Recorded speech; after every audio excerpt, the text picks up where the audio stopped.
Madame, Monsieur, bonsoir et bienvenue.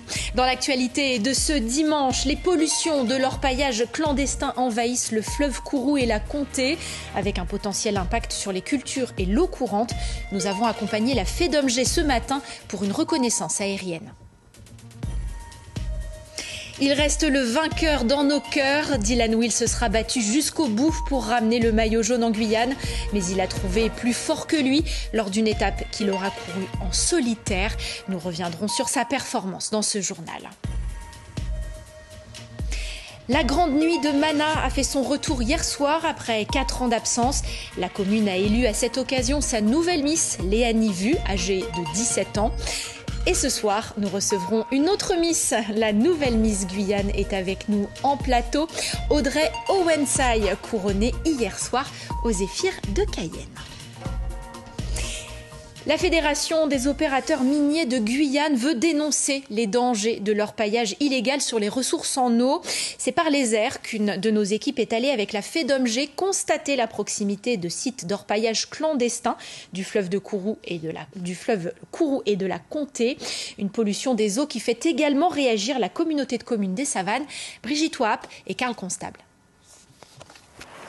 À une demi-heure du Larivot, où a décollé l'hélicoptère, on aperçoit ce site d'orpaillage illégal près de la crique nationale. Un site de 4 km de long en pleine forêt. Dans l'appareil, le vice-président de la FEDOMG, Benoît Bolo, qui connaît bien le secteur. La crique est impactée avec du rejet minier, du rejet de matière en suspension et surtout du mercure. Ils utilisent beaucoup de mercure. On estime à plus de 300 kg de mercure sur cette distance-là qui ont été jetés dans la rivière et qui, in fine, s'est jeté dans le Kourou. À peine 15 minutes plus loin, la crique Bago, qui se jette ensuite dans la Comté. À cet endroit où les deux rivières se rejoignent, on peut voir la pollution à la couleur de l'eau. Cette crique se trouve à proximité des plantations de cacao. Françoise Frédoc, de la communauté des communes des Savanes, était également du voyage. Mais vraiment attristant, alarmant de voir effectivement cette couleur de l'eau, c'est cette eau qu'on boit, nos familles kouroussiennes, nos familles guyanaises, parce que c'est pas uniquement à Kourou, mais il y a du côté de la Comté. Il faut vraiment faire quelque chose. Il faut vraiment qu'on s'associe tous ensemble pour arrêter l'orpaillage clandestin. Pour la FEDOMG, la solution pour endiguer l'orpaillage illégal est de le remplacer par des légaux plus propres. La crique nationale est un exemple. Un opérateur légal a déposé une demande, toujours en attente. À ce jour, les opérateurs illégaux sont présents depuis plus de 3 ans maintenant. Ils ont dévasté 4 km de cours d'eau. Ils ont récupéré au moins 100 kg d'or, donc c'est 50 millions d'euros, 5 millions d'euros qui échappent à toute fiscalité. Des mineurs guyanais toujours en attente des décrets d'application du code minier qui leur permettraient de prendre le relais des clandestins et ainsi réhabiliter les sites dégradés. Mieux défendre les populations locales, un projet de Clarisse Da Silva, jeune artiste caligna de 23 ans. Pour cela, elle est en immersion pendant 1 mois à l'ONU en Suisse. Elle est la 5e autochtone de Guyane à prendre part à ce programme. Là-bas, elle parfait ses connaissances en droits humains et en géopolitique. Pierre Lacombe et Emmanuel Morel l'ont rencontrée à Genève.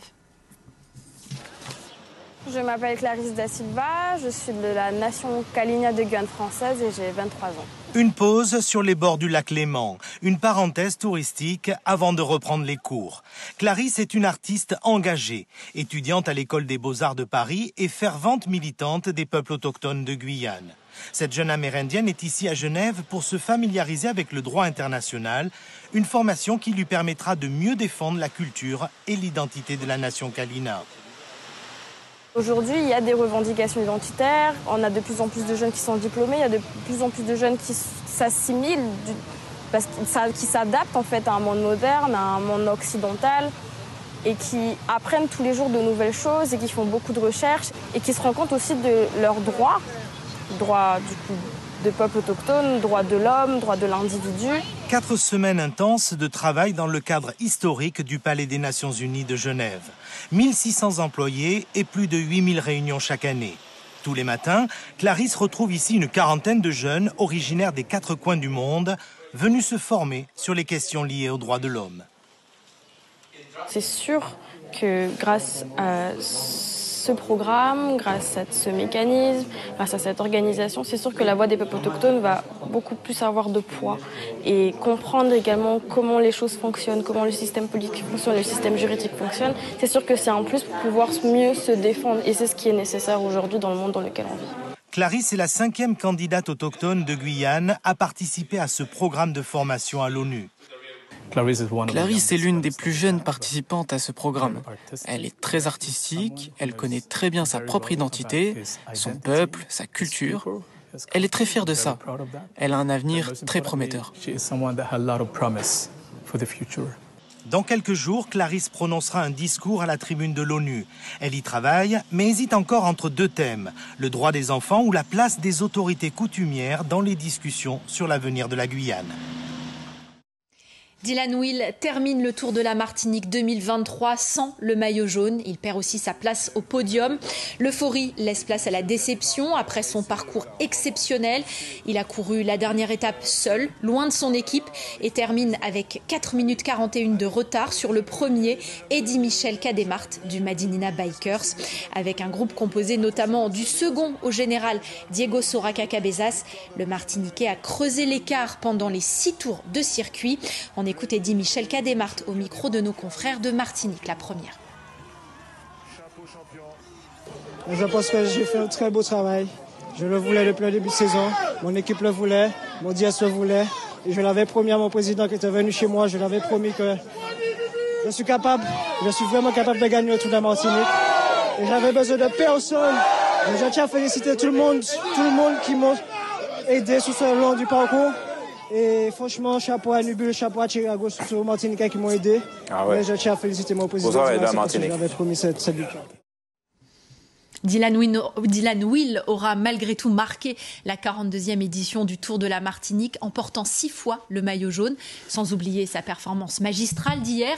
Il a remporté le contre-la-montre haut la main. Le jeune coureur de 23 ans, malgré la déception, reste très fair-play. Écoutez-le. J'ai donné tout ce que j'avais sur ce tour. Je pense que j'ai fait pas mal de choses, l'équipe a fait pas mal de choses, donc on peut être fier pour la Guyane. Après, on n'a pas réussi à gagner, mais c'est pas grave, c'est que partie remise, on va essayer de travailler pour revenir encore plus fort. Il y a quand même une pointe de déception, Dylan. Oui, bien sûr, on aurait aimé gagner, repartir avec le maillot jaune, mais bon, on est tombé sur plus fort que nous, donc tant mieux et félicitations à lui. Pas de regret? Non, bien sûr que non.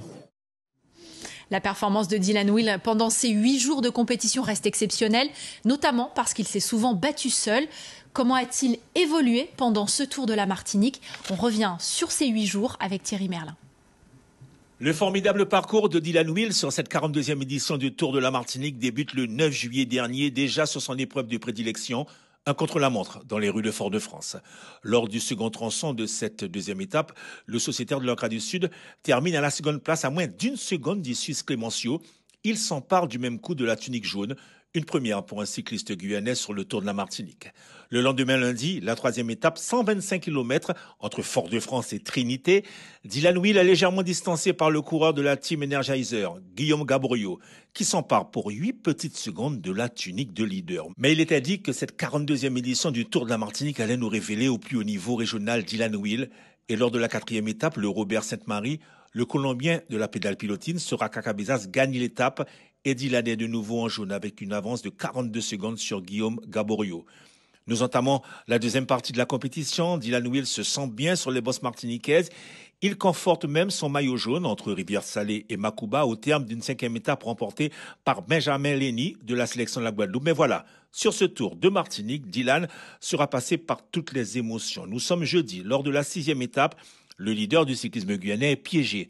Si la victoire revient au Martiniquais d'une Nubul, c'est Gaborio qui récupère la tunique jaune pour 52 secondes. Un yo-yo au classement que Dylan fera cesser entre Lefrançois et Ducos lors de la 7e étape. Son dauphin au classement, Gaborio, est relayé à plus de 8 minutes. Mais derrière, le Martiniquais Cademart est en embuscade. Et puis il y aura le deuxième tronçon de la 8e étape d'hier, un contre-la-montre dans Rivière-Pilote. Le maillot jaune est insaisissable. Dylan Will se surpasse. Il enlève au la main l'épreuve en solitaire et conforte son avance de plus de 2 minutes au classement général sur le Martiniquais Eddy Michel Cademart. La suite, on la connaît. Dylan Will perd finalement son maillot jaune au terme de l'ultime étape courue cet après-midi entre le François et le Lamentin, non sans avoir fait vibrer durant une semaine ses supporters et les passionnés de la petite reine. On le disait, Dylan Will termine avec 4 minutes 41 de retard sur le premier, mais il n'a pas démérité. De tels résultats ne s'obtiennent pas sans effort. On l'a vu. Pour en parler, on retrouve Jean-Gilles Assard. Quel ascenseur émotionnel, Jean-Gilles. Comment a-t-on pu en arriver là ? Eh bien, écoutez, Alexandra, on va dire que c'est le fameux jour 100, vous savez, le jour où rien ne fonctionne. Il est arrivé au plus mauvais moment pour Dylan Will, présent régulièrement, comme vient de vous le dire Thierry Merlin, aux avant-postes pendant toute cette semaine. Un petit moment d'inattention peut-être, puis l'impossibilité de changer de rythme face à des adversaires qui n'attendaient que cela, la défaillance du maillot jaune. Une fois partis, les adversaires font jouer la solidarité. Ces dernières étapes se jouent souvent sur la capacité du maillot jaune et de son équipe à contrôler les attaques des concurrents. Un tour amateur se joue très souvent le dernier jour. On se souvient encore de la victoire de Ludovic Exfort en 2002, parti avec des Guyanais. Il détrône André Alexis, le Guadeloupéen. Mais alors, malgré cette défaite, Jean-Gilles, qu'est-ce qui fait la force de Dylan Will ?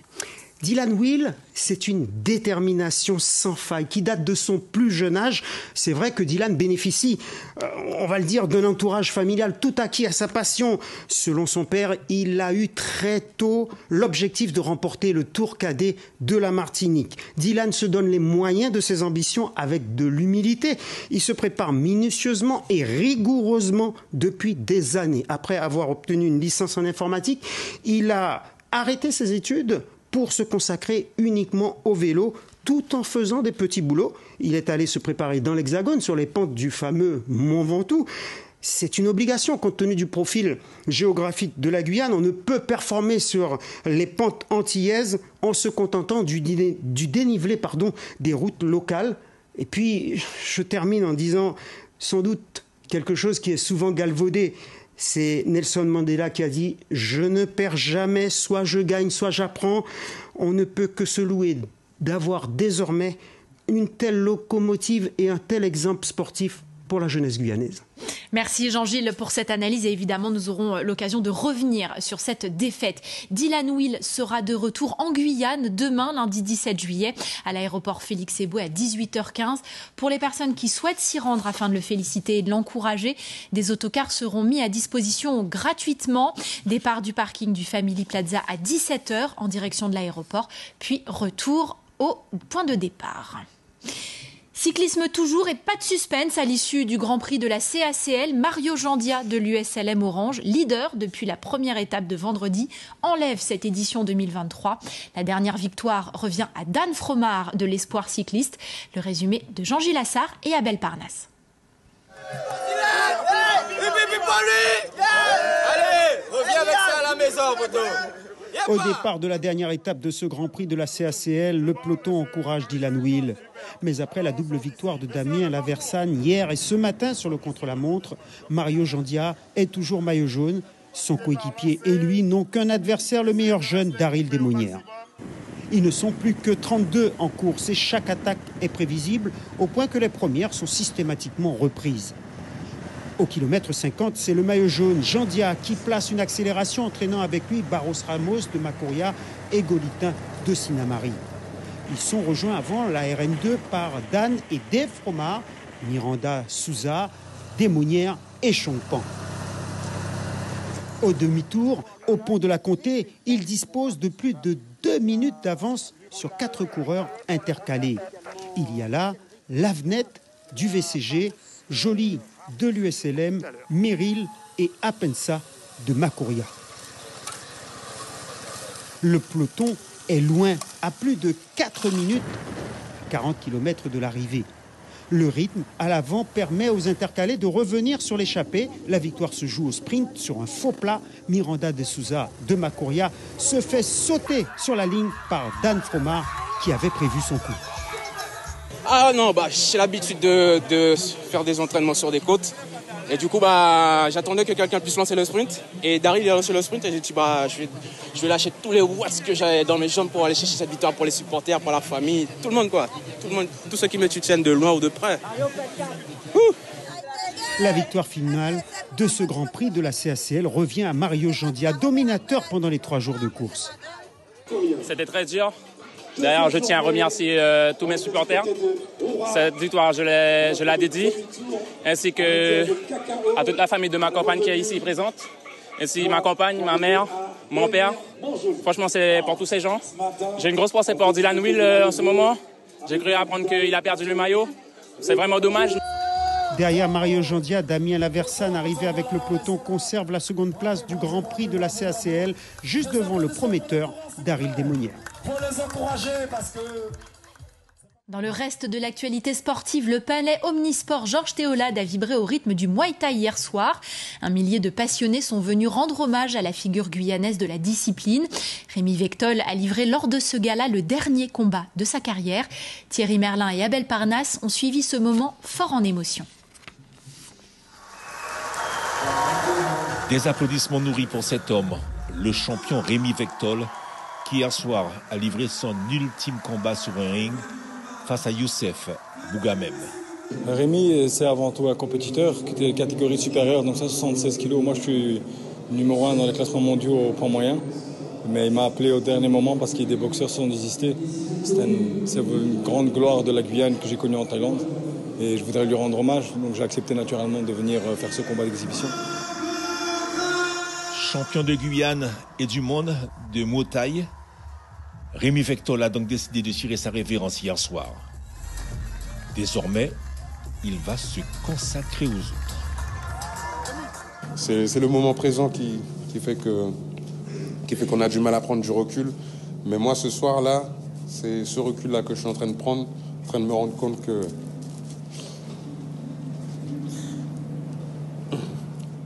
ma place, c'est plus celle d'un boxeur. Maintenant, je dois entraîner et transmettre. Je suis très fier, c'est de l'émotion positive. C'est des années en arrière et de l'expérience qui fait que aujourd'hui, je ne peux plus faire que boxer. Maintenant, je dois encadrer, être là avec les gars. On a vu avec Evan. Et Evan, c'est lui. Evan Ahmed, casque rouge, l'un des protégés de Rémi Vectol. Face à Wellington Sarmento, il se montre très souvent à son avantage pour finalement s'imposer à l'unanimité des trois juges. On a eu une grosse préparation avec Rémi. Il nous a super bien préparé, super coach, autant physiquement que mentalement. Je suis allé très confiant, quoi. Confiant et puis c'est bien relaxé avant et puis voilà, c'est ça. À l'image d'Evan, Boris Wimpiou, gant rouge, a lui aussi dominé son adversaire dans la catégorie des 70 kg. Au total, ce sont pas moins de 7 combats amateurs, un combat professionnel et un combat exhibition qui ont animé ce gala de boxe thaï. Une discipline qui semble désormais avoir de l'avenir pour la plus grande joie de Rémi Vectol, déjà prêt à relever un nouveau défi.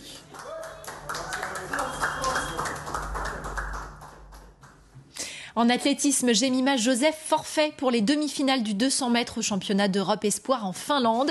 Une décision de son staff après la détection d'une douleur.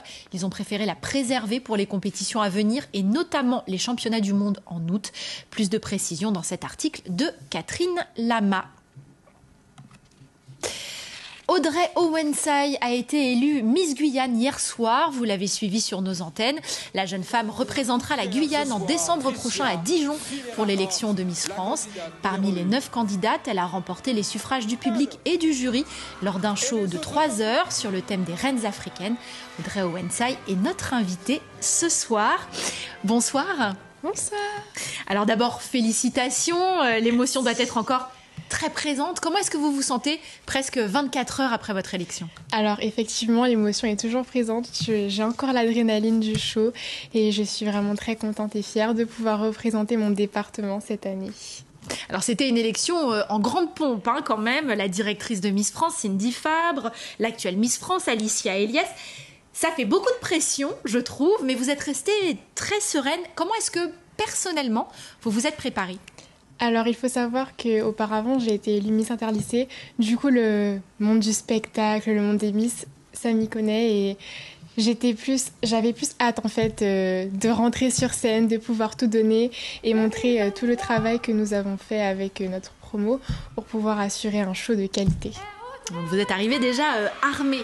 Alors on l'a appris au cours du show hier soir. Cette année, le voyage des Miss aura lieu en Guyane. Je vous vois très fière. Selon vous, quel peut être l'impact d'un tel voyage pour le territoire ? Alors, je pense que grâce au séjour, on pourra vraiment montrer cette belle image de notre Guyane, sa diversité au niveau de ses activités, car il y a beaucoup de choses à faire en Guyane et cela pourra apporter énormément d'autres activités sur notre territoire et le développer durablement. Ça peut avoir des retombées économiques, touristiques ? Effectivement, on peut développer le tourisme vert grâce à ce séjour et montrer vraiment toutes les richesses qu'a notre territoire. Alors l'économie verte, c'est un sujet qui vous intéresse particulièrement parce que ça fait partie de vos projets. Exactement. Vous voulez travailler dans le marketing durable et vert. Qu'est-ce qui vous attire vers cette voie-là ? Alors, premièrement, j'aime beaucoup parler, j'aime beaucoup promouvoir et donc je suis très présente sur les réseaux sociaux. J'ai déjà fait des partenariats et j'aime beaucoup ce côté de communication. Donc, en termes généraux, j'aime beaucoup le marketing. Et le marketing vert, en fait, je trouve ça vraiment intéressant de promouvoir ce genre de domaine, car avec tous les enjeux actuels, l'environnement est, on va dire, au cœur de tous nos sujets. Et je pense que c'est important pour moi de mettre ma pierre à l'édifice pour pouvoir changer les choses. Et comment comptez-vous utiliser cette aventure Miss France pour atteindre cet objectif-là ? Alors déjà, l'aventure Miss Guyane a été très enrichissante. Oui, Miss Guyane, je suis déjà à Miss France, pardon. Car j'ai grandi grâce à cette aventure et le comité Miss Guyane Organisation nous a accompagnés tout au long avec ma promo. Et cette année, cette aventure du moins a été vraiment riche en émotions et grâce à ça, j'ai pu avoir toutes ces connaissances pour pouvoir tout donner le soir et pouvoir être à ma place ce soir. Très bien, merci beaucoup Audrey Owensai d'avoir répondu à nos questions et encore félicitations. Depuis jeudi, la fête patronale de Mana bat son plein. 4 ans que la commune n'avait pas organisé de telles festivités. Hier soir s'est tenue la grande nuit mananaise avec en point d'orgue l'élection très attendue d'une autre Miss Mana. Léa Nivu succède à Fanny Aubert et portera la couronne les 2 prochaines années. Voici le reportage de Pierre Tréfou. À jet ski ou en hydravion, depuis jeudi, le public peut découvrir la culture et les paysages mananais. Coopération et solidarité sont les thèmes choisis cette année. Et c'est donc un groupe surinamé qui a lancé cette 3e soirée de la fête patronale de Mana, le Oji Brass Band.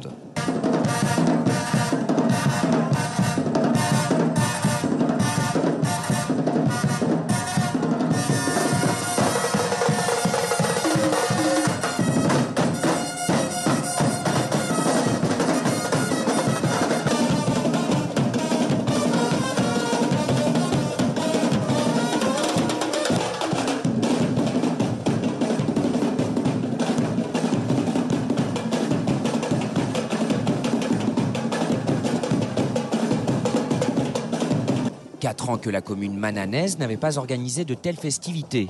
Et pour son retour, la municipalité a mis le paquet. Possibilité à toutes les tendances de se retrouver à travers les artistes. C'est vrai qu'il y a un beau plateau artistique qui était censé faire venir beaucoup de personnes et on s'est rendu compte que depuis le premier jour, c'est extraordinaire. Lauriane, le groupe Bifit, Saïna Manotte et bien d'autres artistes ont diverti le public pendant les différents intermèdes de l'élection de Miss Mana. Le public a été exceptionnel. Les conditions n'étaient pas faciles parce que vu qu'il y a l'élection de Miss, le public était assez éloigné, mais il a répondu avec enthousiasme, il répondait à toutes mes sollicitations. Donc je me suis sentie bien sur scène encore une fois à Mana ce soir. Car oui, le moment que tout le monde attend, c'est l'élection de Miss Mana. Différents tableaux ont mis en avant l'attitude, l'élégance, la prestance, mais surtout la démarche, qui ont été scrutés par le jury, mais aussi par le public. Et c'est Léa Nivu de Javoué qui remporte le diadème, non sans émotion. Ça s'est passé comment cette soirée pour vous ? Ça s'est bien passé. Oui. Comment on se prépare pour ce genre de concours ? Et la Miss Mana 2023. Oui. La soirée s'est terminée avec le fameux bal populaire, ambiancé par les mythiques Blue Star Féroce.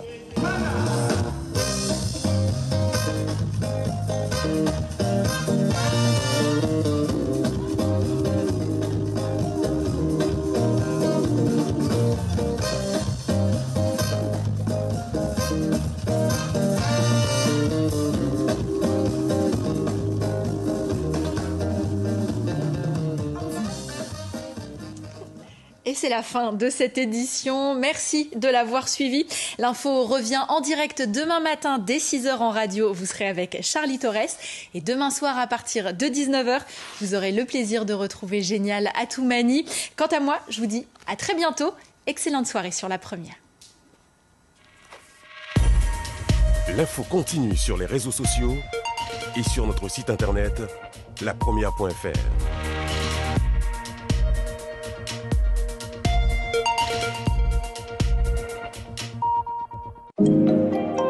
L'information continue sur notre site guyane.lapremière.fr. Scannez ou flashez le QR code pour suivre toute l'actualité de la Guyane.